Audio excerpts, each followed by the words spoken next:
Pemirsa, pada momen libur panjang Imlek 2024, Ketua AOC Sumsel sekaligus Distrik Manajer Sriwijaya Air Group Kota Palembang, Yuda Prihatin, menyebut jika penjualan tiket pesawat meningkat 60% jika dibandingkan Imlek tahun lalu.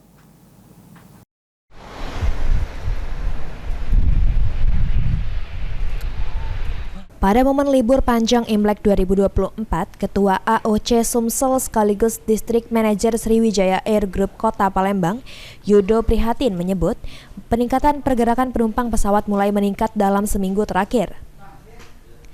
Berdasarkan dari data maskapai Sriwijaya Air, tiket penerbangan rute Palembang ke Pangkal Pinang per 7 Februari 2024 hingga 11 Februari 2024 habis terjual. Sementara tiket penerbangan rute Palembang ke Jakarta dipastikan 90% terjual. Dengan angka tersebut, pergerakan pesawat atau aircraft movement saat ini berkisar 30 hingga 60 per hari. Diprediksi pada puncak liburan Imlek pada 11 sampai 12 Februari mendatang, pergerakan pesawat mencapai 80 aircraft movement. Yang jelas, dari lihat traffic pergerakannya kita ada penerbangan itu ada 60 pergerakan ya sekarang ini ya, di 60 pergerakan pesawat datang dan pergi di Bandara SMB 2. Jadi kenaikannya sangat-sangat luar biasa lah di tahun ini. Itu seperti itu. Ya mungkin momennya juga pas lah ya, hari kejepit nasional hari Jumat, terus dilanjutkan dengan pemilu, mungkin seperti itu. Jadi orang mungkin bablas-bablas saja kemungkinan seperti itu.